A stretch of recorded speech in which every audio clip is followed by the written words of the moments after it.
life is about growth. If I want to have strong relationships, if I want to have trust, if I want to be able to influence people, I really have to see things from their point of view. I need to be able to ask good questions. I started using some of the skills with my boys and my kids. It's very, very different when you're attending a course as opposed to living a course, and you do see results. I mean, I remember putting the three points when you're presenting: how to be concise, how to remember people's names. And I worked with my Dale Carnegie partners to create a curriculum so that people can go through the Leadership Academy. For all the technical guys, you want them to be able to explain themselves. Everybody got a presentation course.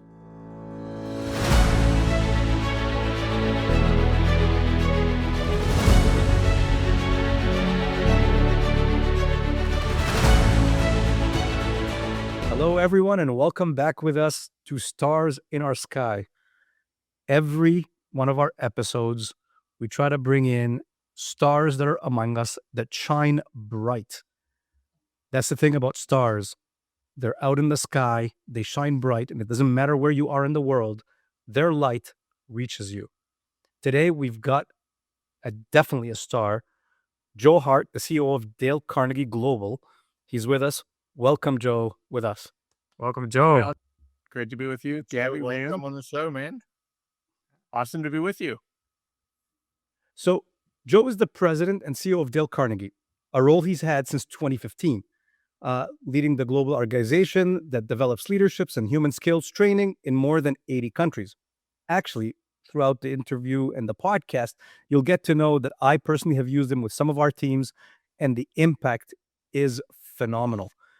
Before joining Dale Carnegie, Mr. Hart began his career as a practicing attorney and later became an entrepreneur, founding an e-learning company just like me called InfoAlley. He is also the co-author of the Wall Street Journal best-selling book, Take Command, and host of the leadership podcast, Take Command, where he interviewed global leaders about purpose, leadership, preparing people for the future of work and AI. Please welcome with me, Joe Hart. Thank you, Malak. So I'm quite excited, as I know Riaan and Gaby as well, of having you with us on the podcast. Because even before we met, I was using Dale Carnegie services in Actalent, Montreal. I was responsible to build out an engineering firm from scratch, and I realized people are your most important asset. How can you build without building your people? And I started putting together a holistic, I call it the Holistic Engineer Program. And it had aspects of soft skills, engineering skills, and then health and wellness. And I got experts in all of them. And I kept trying to figure out who can I get that can take care of the soft skills and open up engineers who are usually awkward. And, I always say we're borderline autistic, like all of us in engineering. So how do you get those guys out of their shell, make them like world-class presenters, etc.? And I kept going back and forth. And the Dale Carnegie book was just in front of me on the shelf. And I'm like, okay, let me try to get a hold of them. And, as we talk, I'll tell you guys some anecdotes about how amazing it is to see before your eyes some people get transformed. So, Joe, your journey went from lawyer to entrepreneur, CEO to Dale Carnegie. What moment made you realize leadership and people development would become your mission? This podcast is sponsored by e-sky, a revolutionary AI-powered state-of-the-art learning management system for small to mid-size enterprises.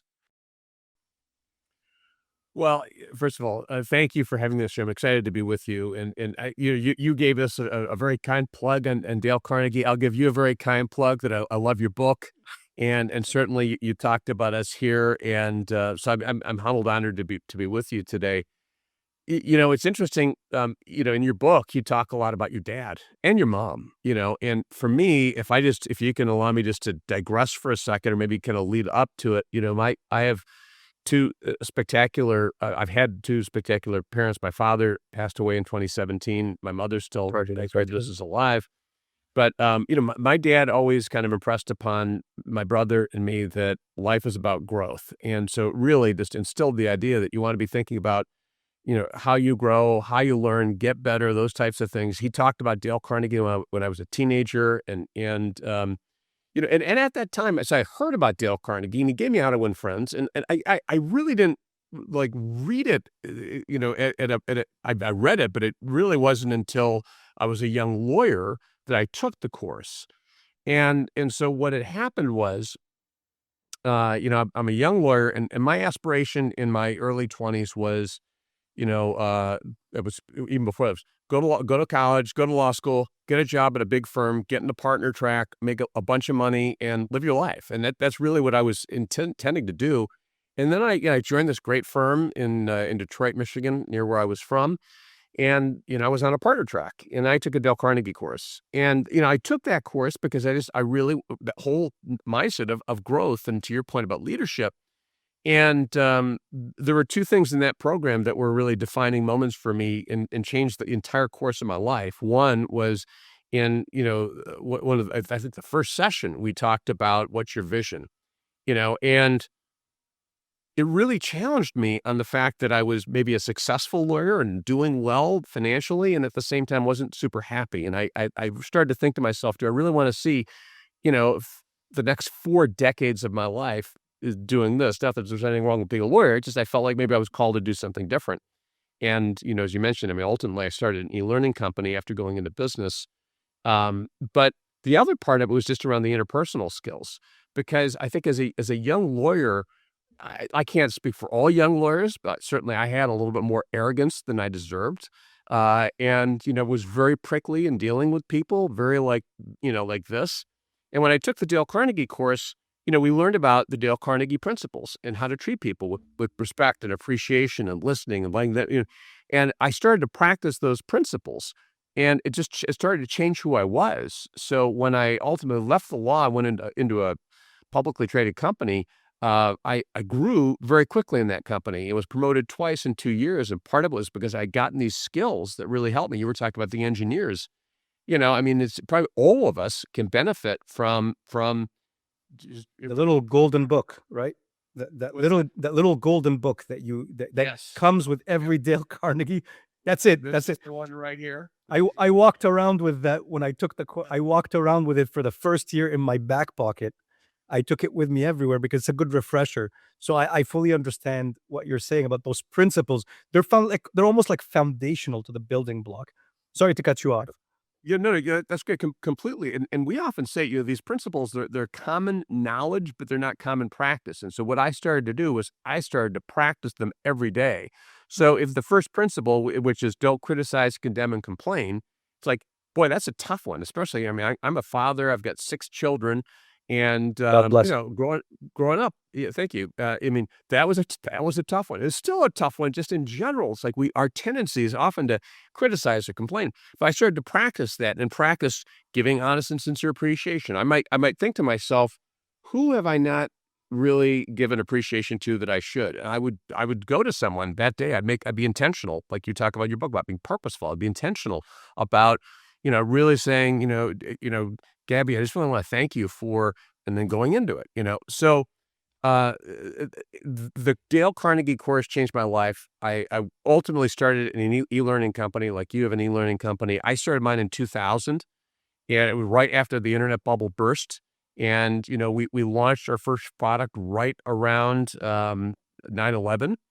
Dale Carnegie became my first client. We were working and developing Dale Carnegie e-learning programs in multiple languages that were all over the world. But that was a harrowing time, not just for the U.S. clearly coming out of 9/11, the way that it also impacted business. I didn't even think we were in the midst of a funding round, and I was like, this is just never going to happen. And I really leaned on the How to Win Friends book in terms of not just staying positive, but also, how do I keep my team positive? How do I engage people? And thank God we got through that period of time. And ultimately I sold that business and then became the president of a different company where I was for 10 years before I was recruited into the Dale Carnegie CEO process in 2015. So, I've never felt in my life more aligned between my personal purpose, and what we do in Dale Carnegie. So I feel like I'm violating our principles because I'm doing a lot of talking. So I'll stop. But so much of who I am and who we are as Dale Carnegie. I mean, Dale Carnegie believed that every person has inherent greatness. And how do we help people experience breakthroughs? And these are often life-changing breakthroughs that help businesses that perform better and teams perform better and people to get promoted and advance in their careers and have better relationships and marriages and friendships and so forth. So So I'm pretty fired up. I want to make sure I got this right, and especially for our viewers. Did I hear you correctly say the moment, there's definitely foundations that come from the parents, the upbringing, the care for people, right? Yeah, That builds who you are foundationally. But the moment you realized that you were made for leadership and people development is when you decided to take a leap of faith and take a Dale Carnegie course, even though you had heard about it from your parents. If I remember correct, both your mother and your father were both in Dale Carnegie type of schooling, or they've learned through the Dale Carnegie ways, correct? yeah. Did I get that right? Well, yeah, well researched, Malak, because my mother is actually a 1965 Dorothy Carnegie course graduate. My father never took the course, but was a huge aficionado. But yeah, no, I'd say that the one qualifier in that was we're all on a journey, and sometimes we're looking for like a single moment in time when you realize something. And for me, I think it was more progressive. So you were talking about the foundation. I think about just like the things you don't know, and all of a sudden something kind of clicks. And when I took the Dale Carnegie course, and I saw people around me having these breakthroughs, it was just incredible. I remember in that program, it was a 12-week program when I took it. There was a woman, the first session, you stand up and you introduce yourself, and I got up and introduced myself and sat down, and other people did the same thing. And there was one woman, and she was the last person. And the trainer said, "Hey, you want to come up to your room, and introduce yourself?" And she was really struggling with that. And she finally got up and she said her name and not much more. And she sat down. But after 12 weeks, she was in front of the room. She had had a breakthrough in confidence. I mean, she was like a different person, and her outlook on life was different. The way she was interacting with people was different, because sometimes we're capable of just so much more than we have any idea of. And we just have to have these experiences that open it up. So I would say that experience in the Dale Carnegie course opened my mind to what was possible in terms of how you can develop people. And certainly that was something I became pretty committed to there and over the years after that. So, Joe, I think for me, it's quite interesting that a book, that was written in 1936. I've listened to or read the book, listened to it over and over. I mean, every time I get to a point where I'm like, hey, what am I doing? It's like one of my go-to books. I've got a few of them, but it definitely stands out. It's amazing to me how much of that is still relevant these days. So, I just want to ask you, so with AI transformation, transforming, organizations and work, why are these human skills like communication, confidence, and leadership, why is it becoming even more important? Cancel.org, redefining global consulting, delivering world-class solutions through proven methodology, measurable and sustainable results. Yeah, well, first of all, thank you for what you said about the book. And let me just say something about Dale Carnegie. But part of what we know about Dale Carnegie is he was a genius. He really understood people and how people like what makes work and what's important and so forth. So he was very much a genius in that way. So he understood things 100 years ago that even people are talking about like it's current now. Just in terms of how we connect. But going back to your question about AI. If we think about what's happening, where AI is automating a lot of technical knowledge, a lot of kind of basic kinds of things, what that then does is it puts pressure on all of us to raise our game, right? I mean, so let me give an example to see if I think about people who are in sales, and it used to be you have a meeting. I got to debrief my meeting. I write up my notes. I got to compose an email as a follow-up. Maybe I'm going to work on a proposal. all those things are time-consuming things. Now, I can have an AI note taker summarize everything, Right. do a follow-up email, and draft a proposal in like in a if that could have been hours of my time as a salesperson, but now it's literally minutes. So now, what that says is I need to be prepared to interact with people at a higher level. I mean, people are going to have a higher expectation. I need to be able to listen better, ask better questions, be better researched. When I go into a meeting, and if I've got two salespeople and one is, say, leveraging AI effectively and one is not, the one who's leveraging AI is going to be far stronger. And we've heard that this common thing that it's not AI that's going to take your job. It's going to be someone who's using AI to take your job. So I think about my kids. All six of my kids are, my youngest two are 19, my oldest is 27, twin boys, and then four daughters. And the thing I keep saying is these types of, and by the way, all of them have gone through Dale Carnegie. They all took Dale Carnegie teen programs. It was a huge thing for all of them. You get a family discount? Yeah. Well, actually, now that I'm the CEO of the company, I get a great discount. But I had some of them going into Dale Carnegie even long before I Yeah. came to the company, just because my commitment to myself, and I don't want to digress too much here, but the commitment I made to myself was I wish I had taken Dale Carnegie when I was younger. I was 27 when I took it. I wish I'd been younger. So my commitment was when my kids are old enough, I'm going to have them take this program, because as a parent, I need to make sure I'm helping my kids prepare for their future. So my two oldest daughters were 14 and 15 when they took the course, long before I came to Dale Carnegie, or several years before. So, but to the point, I'm saying to them, look, the kinds of skills that are going to be really important in the years ahead, they're emotional intelligence, social intelligence, creative intelligence, your ability to be empathetic, to be able to understand, to see things from another person's point of view, to be able to have the confidence and the communication skills that you can lead and you can influence. Those kinds of things are going to be really, really important in an era of AI. So I encourage them and other people just to invest heavily in them. I tend to agree with that, because I think everything is so technology driven at the moment.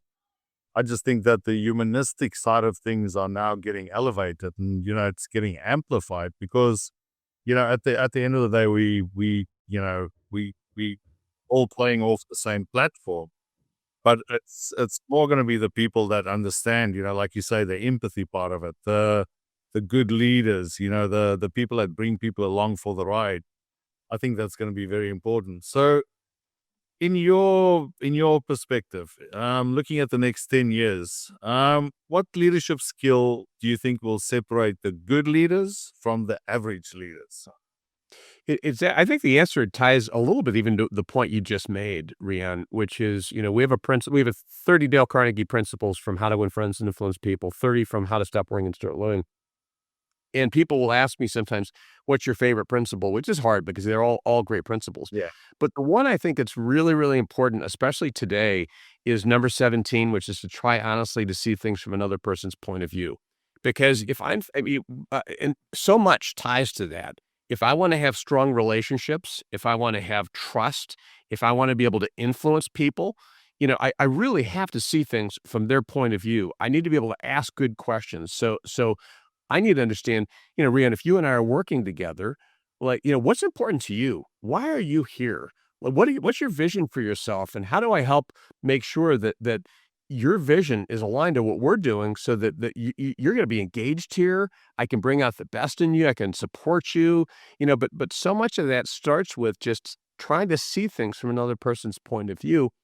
And I would also add, I think that's one of the most missing qualities today as we think about how polarized our world is. We have strong opinions. We go from zero to angry the second somebody else has a different opinion or something. And, so that ability to lead, I think, and you talk, Malak, in your book about vision being an important part of leadership. Clearly, if I'm going to cast a vision, I have to understand, who's my team? What matters to them? What motivates them? What's their why? So I think that's a foundational thing that's going to be even more important. And social media and other things make it kind of hard sometimes to want to. We're just so anxious to give our opinion or to say this is what I think or you're wrong, which is another Dale Carnegie principle, which is try to avoid arguments and never say you're wrong and things like that. So Go Lean It. Go Lean It offers a symphony of efficiency through lean services and solutions, driving scalable and sustainable results. Visit goleanit.com. So I relate a lot to what you're saying, Joe, because in May 2024, I was invited to attend the Skills for Success, the Dale Carnegie course, and you were pivotal in helping me get to that course. I remember contacting you. I didn't know you at all at the time, and it was just like one of those blind sending an email and then you respond to it, and then you connect me with the Montreal Center. My brother played also a role in that, given that he had connections with them, and it really was in a pivotal moment in my career. I took full advantage because you know how it is when you go from being an employee to being your own self-employed. It was around the same time, and the timing couldn't be more perfect. And I had to attend a lot of networking events during that period. I wasn't accustomed to doing any of that. And I had to fly to clients and do presentations on the fly. So every week I had something that was completely outside of my comfort zone. And it just so happened that it was in parallel to those courses. And it was life changing because every one of the principle, as you're speaking, I was applying them. Like, so I would go to the theory and then I would come back to the trainer whose name was Rudy. And I would tell him, I'm like, okay, you know what? I applied this, I applied this, I applied this worked, this worked. And it's so different. And I want to tell like the audience, it's very, very different when you're attending a course as opposed to living a course, right? And this is what I was doing. I was really digesting the material and putting it in practice. And you do see results. I mean, I remember putting the three points when you're presenting, how to be concise, how to remember people's names, and all of these. It goes over your head, right? Because you think these things maybe not that important, in life. But it's incredible how these things got me certain client work because of I applied them. And I wanted to thank you. I'm glad that you're here in person so that I could thank you for making the connection. I'll also shout out to some of the people that were pivotal in this. Alexandra Fishner, I hope I said that correctly. She's the president of the Montreal site. Oren Wayne Traub, did I say that right? Wayne Traub? Yeah, so he's the director of transformation. Rudy Nassar, trainer. Boyan was the assistant. Samia was the assistant as well at the time. So really shout out to your team. Now, this made a difference in my life. thank you. By the way, Gaby, appreciate that. Yeah, and I appreciate you a lot and the team. But the thing I'm always wondering, why didn't I learn this earlier? Right? Why didn't I learn this earlier? So I'm an engineer. I went through engineering school. I went through all the cycles of engineering things, but I never encountered a course where it really kind of went through all of the soft skills, integrated it into building confidence and applying the principles and really putting a lot of weight on that. So do you believe that there's something in the academic space that could be changed where Dale Carnegie kind of way of working can be integrated in a more forceful way in the academic world? Well, first of all, thank you for your question. It's one of the questions that comes up an awful lot, which is especially when people get exposed to this, they're saying, why didn't I get this in college? Or earlier, earlier, like in high school or grade school, you think about all this is why I said to myself, as a young adult, I wish I'd taken this earlier. I think about all the aggravation I had in college or high school, all the stress and the, interacting with people and the insecurity. It's like, I think a lot of that could have been a lot better. Have I had exposure to some of these things earlier? And, we do have programs. We have youth programs that, and they're localized. So whether they're offered in Montreal or not, I'm not sure. We got a fabulous team there. It'd be something to ask them. But we are integrated into a number of college systems. For example, I think in about a month, I'm going to Nashville, Tennessee to celebrate 10 years of the Dale Carnegie course being part of the Middle Tennessee State University amazing. Business School. So every student who takes the business school, who's a business school student, takes as part of a credit course the Dale Carnegie class. They've actually created it into a semester-long program. And so it's funny because I actually went. I've been to MTSU multiple times. I've gone with the dean and with our franchise owner there. And, one particular time I sat in the back of a class and they were doing these reports on the human relations principles. Like, so we have, which principle did you apply and what happened, and give a 2-minute magic formula talk, which is something Gaby, we do. And this young man talked about, his experience he had with his wife and his daughter. And he kind of concluded by saying, I was excited to take this class because I knew it was going to help me in business, but it's really helping me save my marriage. Because, he and his wife were just not seeing eye to eye on something. And he started to practice this principle of trying to see things from her standpoint and so forth. And, it made a big difference.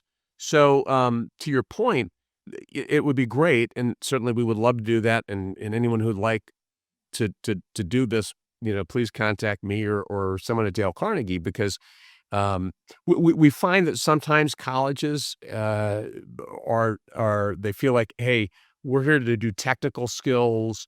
They'll get this stuff when they go into business. And then companies are saying, gosh, why are these people coming to us?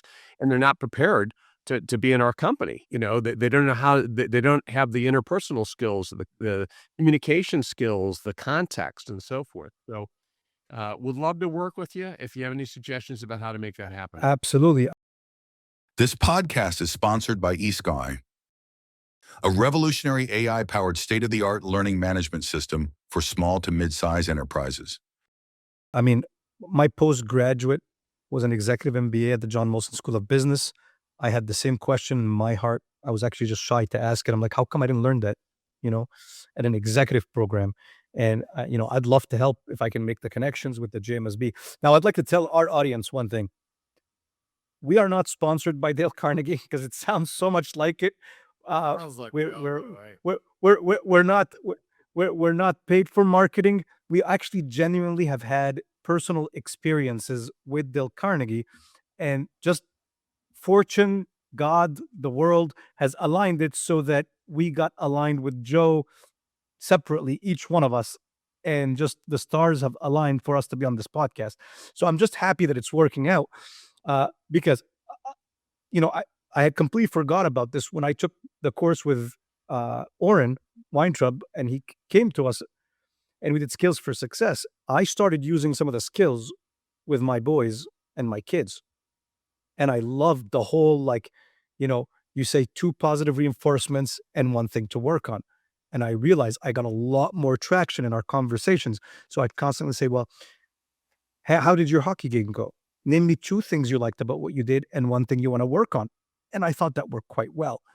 And these methods, because we're not all born whizzes on how to take care of these things, So one of the things that have touched me the most, again, I go back starting an engineering firm from scratch in Montreal on behalf of Actalent Services, which is a huge company.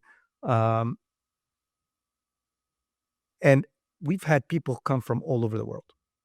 And I remember a young man, new immigrant, came extremely shy.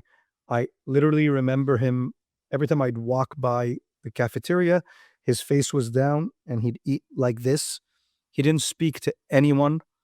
He was extremely shy. He was very self-conscious of his accent. He was brilliant, but can never get his ideas across to get them done. And we put him in the skills for success. He's still with the organization.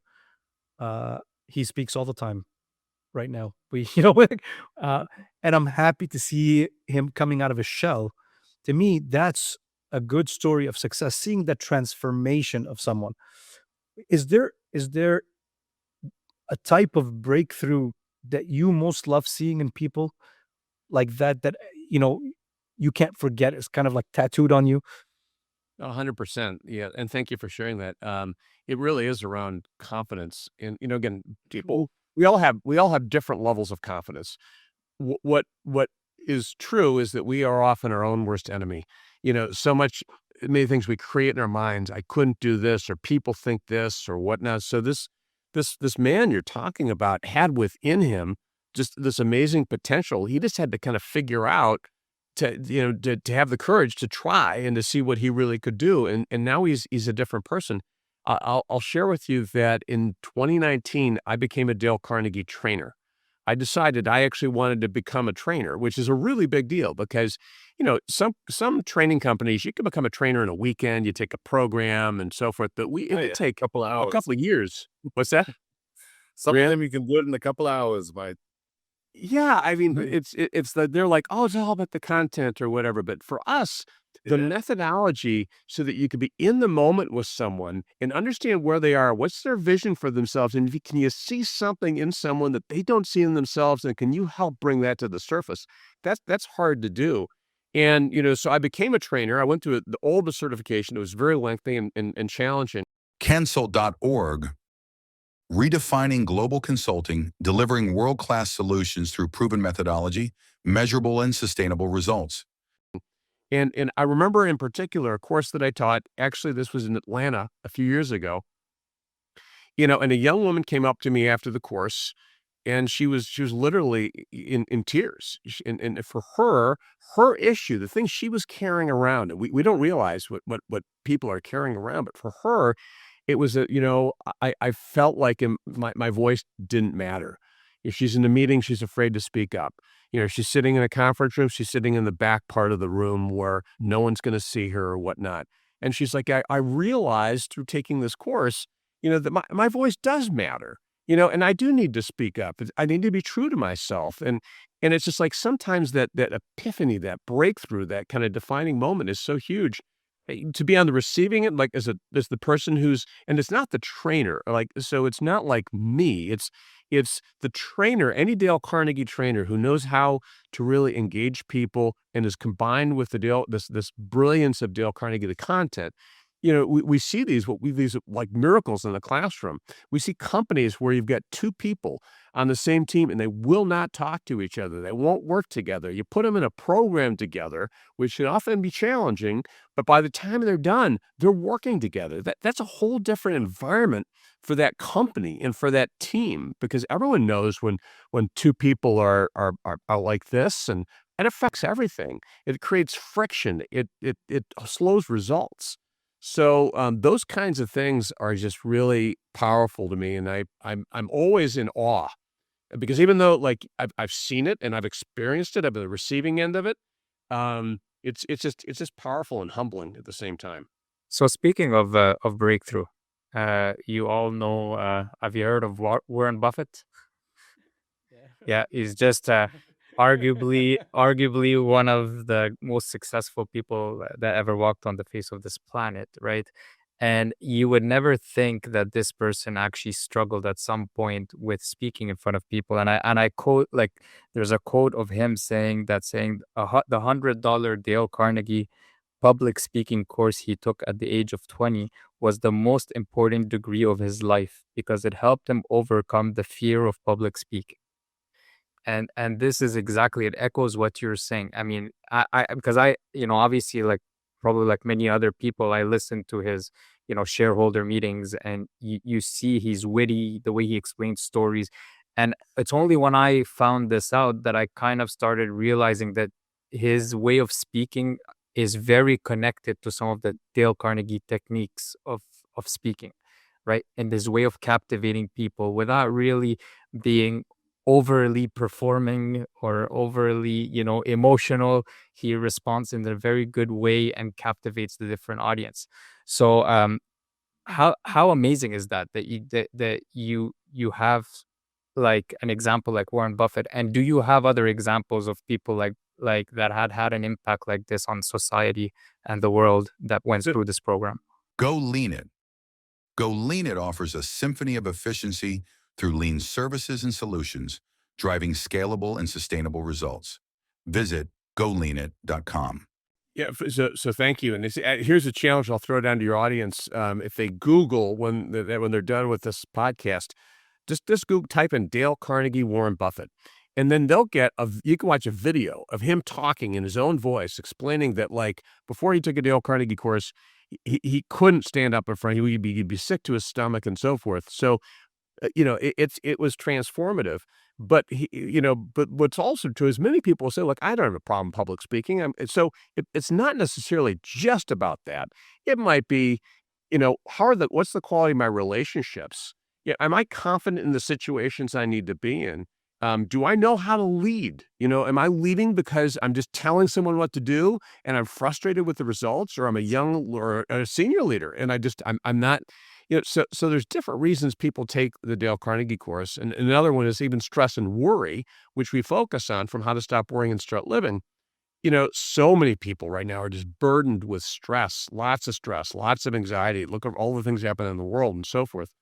But to your question, historically, there have been just a tremendous number of people who are Dale Carnegie graduates. A couple that I'd interviewed recently, are Danica Patrick, who's the famous race car driver, Yeah. Dr. Sanjay Gupta, who's the CNN expert.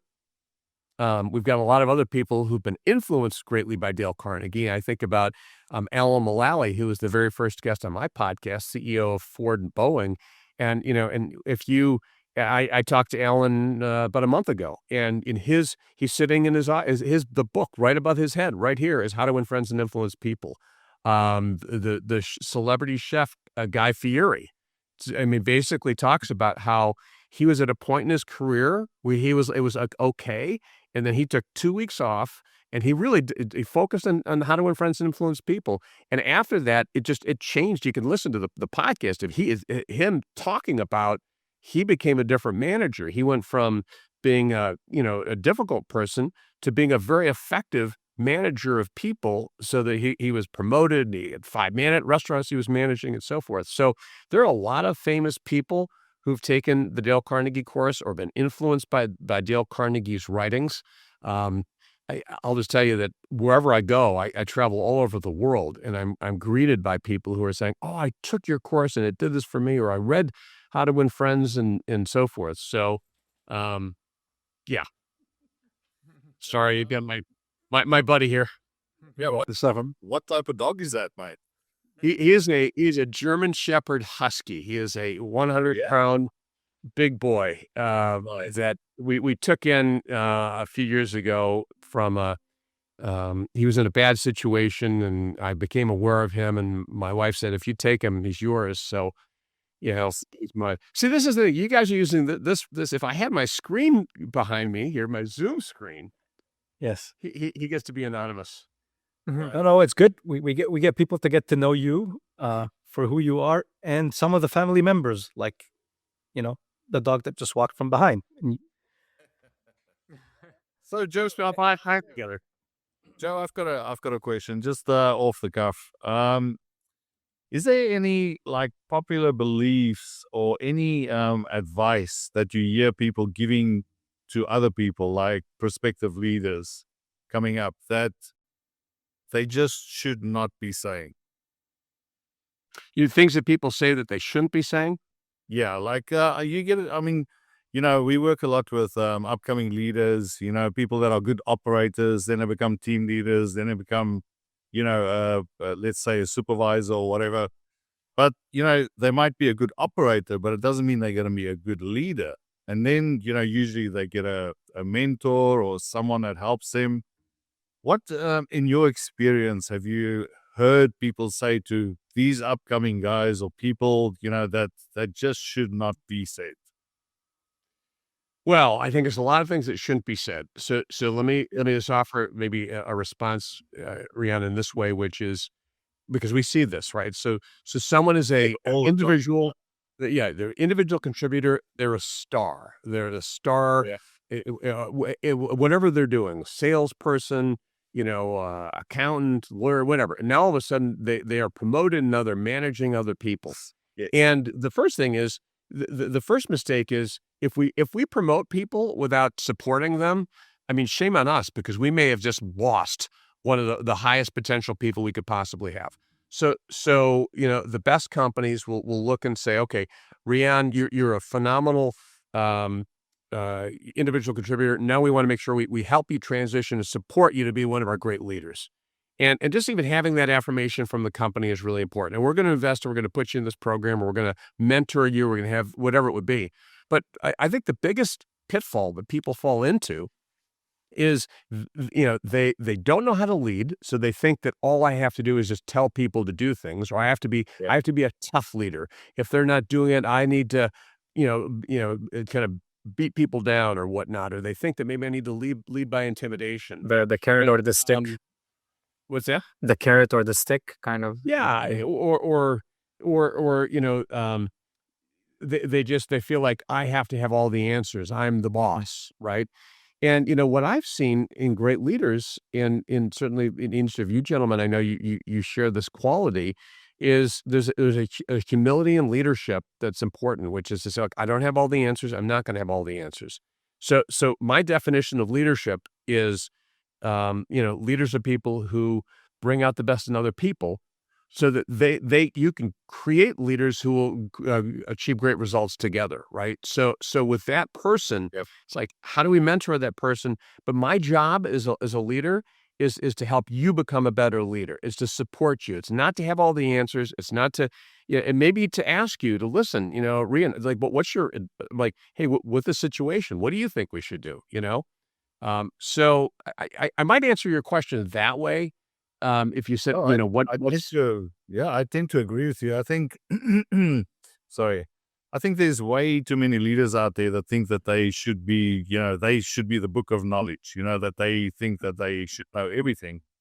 But coming back to our earlier, conversation around empathy and, understanding where people come from and that kind of stuff, I think there should be a lot more, and this is what we teach, upcoming leaders and stuff is, first put yourself in that person's situation and then ask more questions. You don't need to know everything. I mean, it's impossible to know everything. That's why we got AI. So I tend to agree with you on that one. I think it's a good answer. Thank you. So I think also sometimes my conversations with people, when I try to speak about Dale Carnegie, they have a little box where they think Dale Carnegie fits. And they don't realize it's a much bigger angle. So I wanted exactly the example you're saying. I said, okay, now that, we're starting a firm and we're going to have local presence, we're going to have local leaders. So I created a Leadership Academy 1 and a Leadership Academy 2. And I worked with my Dale Carnegie partners to create a curriculum so that people can go through the Leadership Academy. For all the technical guys, you want them to be able to explain themselves. Everybody got a presentation course so that they can actually present adequately.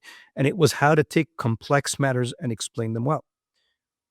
And to your point exactly, and I want to echo what you just said. I did stand-up comedy, I did theater, I did short film, and I've been doing public speaking for years. Yet I hired Dale Carnegie as a personal coach for me to teach me how to speak like a TED Talk speaker. And I've seen the change because you can always get better. Even how you use your hand, how to use your body language, how do you stay at rest, how you stay calm, when to look at the audience, when to shift, how to grab the attention of the people in front of you. And I was able to do that. And one other facet, and I'm speaking that to all leaders of companies right now, and I definitely have to thank, Alexandra and Oren from the Montreal office, because these are the ones I dealt with, executive coaching. At a certain point, I had to take a big step in my career, and I realized, well, what got me here won't get me there. How can I get there? I need a new set of tools. Let's go hire the best to give me that, have someone coach me, and having an executive coach that you get to talk to, you get to befriend, they get to know you because we're all different. I would say something to consider. So again, we're definitely not sponsored by Dale Carnegie. We're just literally just speaking. I also have to thank Actalent for actually believing in the journey and allowing us like the best engineering service company. And when we said we needed training, can I partner with Dale Carnegie? They've allowed me to go and get Dale Carnegie and take care of our people because they're our number one asset. Let me ask you this on a more personal note. If you had to summarize in 1 minute, who is Joe Hart? Okay. That's an interesting question. So I'm a father. I'm a husband. I'm a grandfather now, 3 very small grandchildren.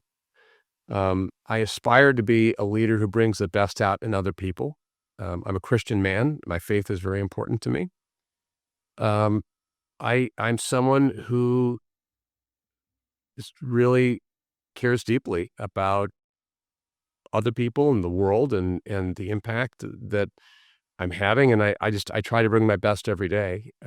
I'd also say I'm a runner. I like to run. I lift weights. So when your 3-part paradigm about technical and health and leadership, I try to live those things myself. So I mean, even this morning, it's raining here in Michigan. I put on my rain poncho and ran out, did 5 miles in the woods, and that was a lot of fun. And yeah, so just trying to stay fit, physically, spiritually, emotionally, and try, because look, the truth is, maybe this is beyond your question, we can't help others if we can't help ourselves. We got to focus on ourselves. Absolutely. You talk in your book about having quiet time, for example. That's something that I focus on, is every morning having some quiet time, to focus, to think about what's going right, what I need to improve, to pray, to reflect, to prepare, so I'm intentional. I try to be as authentic as I can be, open, and I try to have the best impact I can. Nice. Let me ask you another question so people can get to know Joe Hart. And I'll explain why my question after, but I want you to go through the emotional roller coaster that if you, it's okay. That's how we like it. If you had to be a fruit, which fruit would you be and why? And let me give you an example. I would always say I'm a watermelon. I'm born in June. It's a summer thing. It grows in harsh environments, yet it refreshes everybody. It's hard on the outside, soft on the inside. It's full of contrast. There's no party without some watermelon on the side. So it's got this fun side to it, and every part of it is useful. What about the pits? What about the seeds in the middle? You get to, you get to put those on the oven, and on a summer day, you get to take them Spit it up. and eat them. And In America, mate, we get seedless watermelons. But you know what? You are right. Everything comes with a little bit of a thorn, and I do have my edges. So that's who I would be. Who is Joe Hart? And I want everyone to hear your explanation more than the actual fruit. But which fruit are you? And I'll explain why the madness after. But yeah, it's funny. These are 2 consecutive questions. I've done many podcasts over many years. I've never had these 2 questions in a podcast, let alone consecutively. So there's a lot of fruits that I like. I mean, the first one that just comes to mind is an apple. I think an apple is something that it does nothing but bring out the best in other people. Eat an apple a day, keeps the doctor away, keeps you healthy, it's good for your teeth, good for your body, and it's a fruit that I happen to like. Sweet in the inside, and tasty on the outside too. So nice. So good in and out. yes. So I'll tell you guys why I do this. It's one of my favorite interview questions when I get people and I actually enjoy the interview. Like as when I'm hiring employees or when I'm getting people into my organization. One thing I've learned when you take drawing classes or painting classes, our mother is an artist, me and Gaby, is she would make us draw something upside down. So your brain is not playing tricks on you. So that when you want to draw an eye, you don't just draw a circle, you actually draw the lines that you see. Likewise, psychologically, when you ask a person to look at an object outside, like if I ask you to describe yourself, not everybody's as self-aware. especially people that are, when we interview people and sometimes they're younger.